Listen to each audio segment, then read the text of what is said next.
Hello and welcome to Finance Conversations. This is the fourth episode of the Merging Life and Money Show, and I am super excited to be here with you. If we are meeting for the first time, I am your host, Marie-Jo César, and I thank you for joining in today. If you are watching the replay, make sure to type hashtag replay in the chat and leave your comments or questions. Welcome, welcome, and welcome. I come to you live every Thursday at 5 p.m. Pacific Standard Time to share valuable information about how to achieve financial wellness from the inside out and live your life with means and meaning. Today's show is the third in the series titled How to Build a Financial Plan, I should say a secure financial plan. I will be exploring step 3 today, which is eliminating your debt. So grab a pen and a notebook as I will be sharing tips and ideas that you might want to write down. If you have any comments or questions, make sure to put them in the chat, and if you want to talk to me directly, I will share my contact information toward the end of the show. So, before we get started, let's take a quick look at what I addressed in the previous weeks, in the previous show. I think this is the first one. So, week before last, I talked about recognizing the blind spots sabotaging your financial decisions and the importance of changing your mindset. Last week, I took you through the budgeting process, focusing on the zero base budgeting method. Today, I will talk about debt and show you how to get out of it. So, debt is probably the single biggest barrier to wealth for most individuals. It robs you of your money now and steals from your future. Let's look at some statistics. As of December 31st, 2020 in the US, statistics show that the national debt jumped to $27.7 trillion. That's with a T. It includes debt held by the public as well as debt held by the government. The public alone holds over 21 trillion worth of debt. That is almost 78% of the national debt. Mortgages by far represent the largest outstanding debt in the US, and the average mortgage balance stands at roughly $210,000, and believe it or not, 44% of Americans have a mortgage. So what should you do if you are in debt? Now, get out of it real quick. Okay, again, I'm going to look at some statistics. The average American has roughly $93,000 in consumer's debt. And if you have a balance, okay, the worst thing you can do is ignoring it, and because interest will accrue on your account and mispayments will lead to late fees and definitely damage to your credit. So if you are looking to get out of debt, keep in mind that this could take many months or even years, depending on the amount of debt you have. That's okay. The point is that you must start and you must stay consistent. So, what step should you take to get out of debt? It's a lot of things out here, okay? A lot of information. So, I identify 10 that I would like to share with you today. The first one is acknowledge that you have a problem, okay? If you're in debt, you have a problem. The degree to which the problem is manageable depends on whether you have planned or deliberate debts like a student loan or a mortgage, or you have some kind of chaotic debt, such as the kind that result from buying stuff that you don't need and cannot afford. So you must accept that debt is a problem before you can fix it. You must also acknowledge that you have a challenge before you and commit to meeting that challenge so that you could free yourself from debt. Step number 2, take stock of your debt situation. Why are you in debt? What are you spending money on? How much money are you making? Okay. Has your debt increased, or are you having trouble climbing out from under hefty interest payment? Or are your expenses driving you further into debt? Whatever it is, don't worry about finding solution just yet. First, identify the problem areas. Okay. The third point that I want to touch on, step back from your emotions. Spending habits are deeply personal because they reflect your priorities. They are often added layers of shame, guilt, regret, embarrassment, whatever you want to tag it.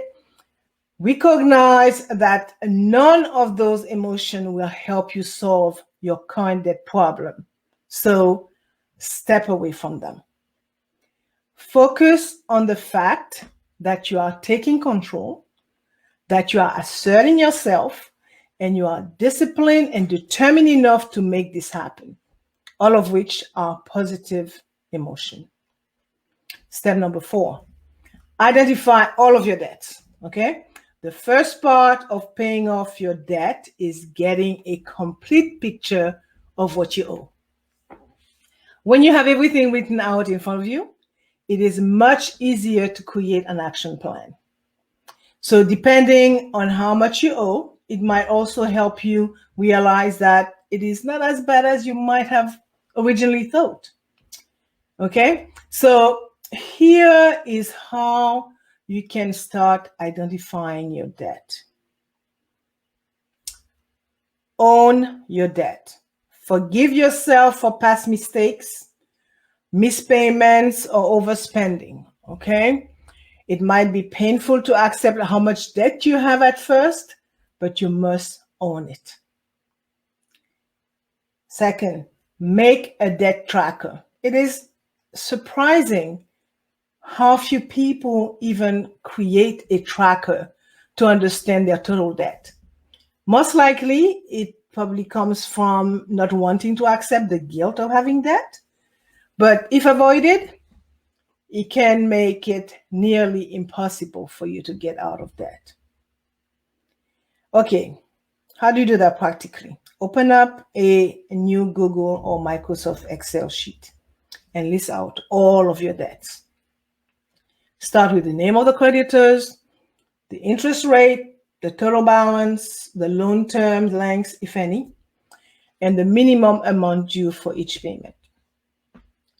Do this for your student loan, credit card, and any other type of debt you owe. Okay? Then get your debt number.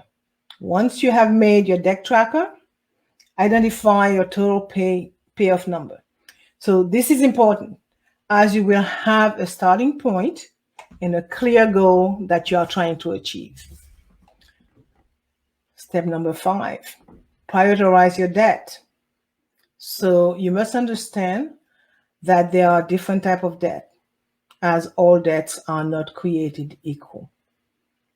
Okay, you may have heard of good debts and bad debts, but in my books, all debts are bad. Let's look at bad debt. Bad debt refers to things like credit card or other consumer debt that do little to improve your financial outcome. Good debt is defined as money owed for things that can help build wealth or increase income over time, such as student loan, mortgages, or a business loan. it is worth looking at the rules of the debt game, guys. While student loan and mortgages can be used successfully to build wealth or increase your income, that is not always or necessarily the case, right? We all know that. Let's look at student loan, for example. Debt is a necessity for many lower to middle income Americans who wish to fund a college education. But as we all know, not all degrees are created equal. Okay? So the rule of thumb is that you should not borrow more than you expect to earn in your first year on the job. And if you are considering going back to school, avoid as much debt as possible. We talk about student loan. Let's look at the mortgage. Okay, mortgages or mortgage debt historically has been considered one of the safest form of debts, since your monthly payments eventually build equity in your home. However, as 2008, the subprime mortgage crisis taught us, home prices do not always rise indefinitely. And borrowing more than you can afford, or using mortgage terms that you do not fully understand, such as adjustable rate mortgages, can pose a significant risk. Okay, during the subprime mortgage crisis, millions of borrowers lost their home to foreclosure as home prices dropped and loan payments were adjusted upward. But despite all of that, mortgages still remain one of the most accessible ways for millions of Americans to build a relatively safe investment in the form of home equity. But it requires an understanding of how much one can borrow, as well as a solid grasp on the home market at the time you buy. Okay, so decide, now that you understand good and bad debt, decide which debt to pay off first. Once you know each type of debt and their interest rates, you begin to pay off debt quickly. You can begin to pay off debt quickly. Okay, focus on paying off bad debt first, regardless of if it is a credit card or consumer debt. Start paying off the debt with the highest interest rate first. If you have several credit cards with different interest rates, you want to focus on the one with a highest APR. APR stands for annual percentage rate. You will actually save more money by eliminating the card with the highest interest rate. Sorry, do not pay just the minimum amount. Paying only the minimum amount due on your credit card bill could impact your credit scores and cause you to pay a lot of interest. On the other hand, paying more than the minimum helps you save money, helps you to pay off your credit card balances faster, and possibly improve your credit scores. So pay the maximum, I'm saying that again, the maximum monthly amount possible on time every month. Step number 6, implement processes to pay off debt quickly. Okay, creating a debt tracker and prioritizing a plan is simple, but avoiding temptation can be difficult at times. So set a reminder to track your debt. As Peter Drucker is a father of modern management, as they say. What he said is that if you cannot measure it, you cannot manage it. Okay, so track your debt to ensure that you get it paid off quickly. Like working out and measuring your result, you need to track your debt constantly. For example, Tracking your student loan balance on the regular can be incredibly motivating. You will get a huge confidence boost each time you see that your total debt amount decreases. So set weekly, monthly goals so you can have short-term wins and keep the momentum going. Now, another tip, hide your credit cards. If your biggest debt is credit cards, you need to eliminate temptation and remove them from your wallet. Okay? Another point, automate everything. Okay?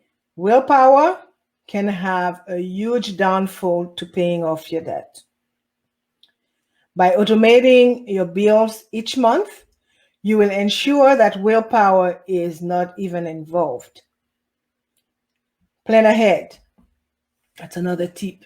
Getting out of debt will require some sacrifices, and I mentioned that before. But with enough planning, you can make it work. For example, if you know that you have a friend's birthday coming up or a family dinner or some important event coming up, plan ahead for the cost, okay? Whether you cut back on spending the week before, whether you decide, okay, I'm not going to show up for dinner, but I'll meet them after dinner, whether or not you decide to pick up a side hustle if you've got some big event coming up, do what is needed and do not alter your plan. Okay? Be willing to make big changes. Okay? Try to live cheaply, kind of way. The only way, again, that you're going to get out of that is to make some sacrifices on your spending habits. Find ways to save money each month so you can apply that amount to your outstanding debts. Here are some ways to save money each month. Okay, live with roommates. Okay, you may decide to ditch the apartment, sell the house, move in with some friends and save there. Or you could decide that if you have extra rooms, take in some roommates to give you some income. Cook dinners and prepare your lunches for work instead of eating out. You could even go as far as cutting your cable and choose Netflix or Amazon Prime. Okay, or ditch the car and catch the bus, the train, whatever you have to catch, or bike to work. Okay, so step number 7, find the lowest interest rates that you can. The higher your interest rate, the harder and longer it will take you to pay off any debt. If possible, you want to find ways to lower your interest rates to help you get out of debt quickly.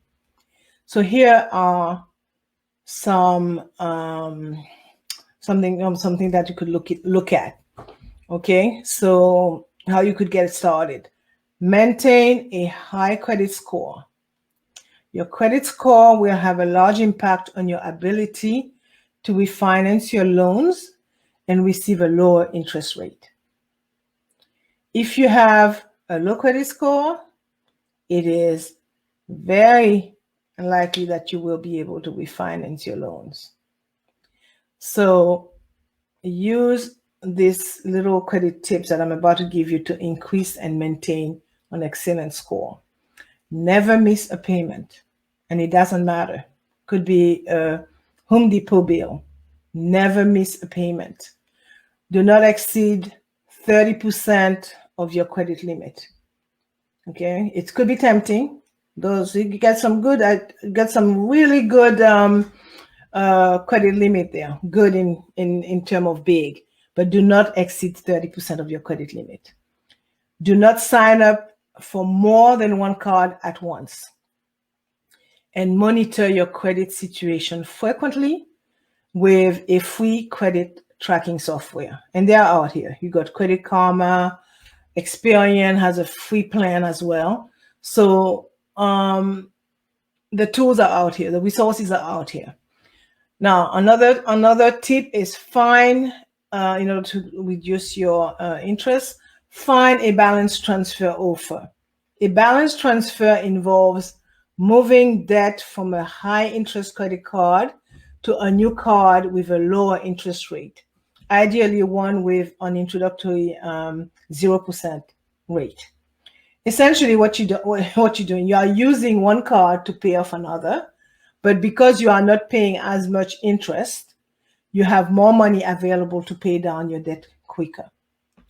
Bear in mind that in order to qualify for that kind of arrangement, you will need good to excellent credit, period. And applying for the balance transfer card could knock a few points off your credit score in the short term. Step number 8, boost your income. Any extra dollar earned is an extra dollar you pay off to pay off that debt. Okay? No opportunity is too manual, too demanding, or too low paying for your time when you're in debt. You literally cannot afford to pass up income opportunities. Okay? Take a formal second job and aggressively seek opportunities for additional income and seize those opportunities when they do occur. Step number 9, celebrate your wins. The key to success is realizing that your big goals are not going to happen overnight. They will happen over time. As you progress in your debt payoff journey, don't forget to celebrate your wins, okay? You need to always reward yourself for the hard work and discipline that is required to get out of debt. As we all know, we tend to focus on the end goals rather than the small and significant step we take to get us to that goal. Lastly, stay the course. It took you a while to accumulate debt, and it is going to take you a while to get out of it. So remain patient, keep chipping away at it, and soon you will be debt-free and relaxed.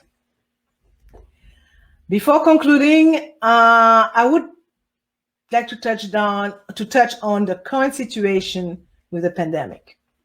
In 2020, millions of consumers took advantage of hardship programs and government relief efforts.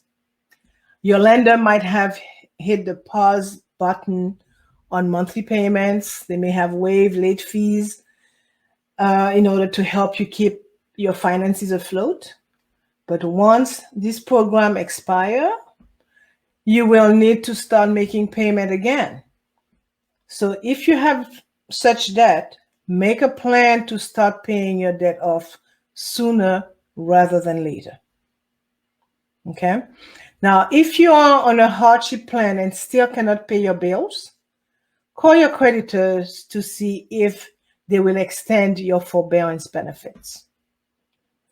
And you can also consider getting professional financial help, by the way, from a certified credit counselor. So once you schedule the appointment with a counselor, they will go over your budget and recommend solutions such as a debt management plan. All right. So I really feel that I said a lot, and I am going to wind down some. And again, here are the 10 recommended steps. Okay. Acknowledge that you have a problem. Take stock of your debt situation. Step back from your emotion. Identify all your debt. Prioritize all your debts. Implement processes to pay off your debt quickly. Find the lowest interest rate. Boost your income. Celebrate your wins. And stay the course. I will recap today's show by saying, when you spend more than you earn, you give birth to a baby called debt. And debt grows like no other. And debt only brings you misery. So live within your means, spend less than you earn, to avoid getting into debt that could be very hard to repay. Also, remember that if you want to get out of debt quickly and forever, it is not always easy. So just like any big goal, there will be sacrifices, challenges, and problems to overcome. This brings me to the end of today's episode. So let me share my contact information before I forget. I can be reached via email at mj@maryjocaesar.com or by sending me a DM, a direct message via Messenger. And I will close with a quote from Henry Shaw that reads, "Debt is like any other trap. Easy enough to get into, but hard enough to get out of." So, for more information about how to build a secure financial plan, join me next week, Thursday at 5 p.m. Pacific Time, 6 p.m. Central Time, 8 p.m. Eastern Time, and 9 p.m. Atlantic Time. I will be talking about step 4, which is the importance of saving. Thank you for being here today on the Merging Life and Money Show. I am your host, Marie-Jo César. I will be back again next week. Until then, continue merging life and money. Bye for now.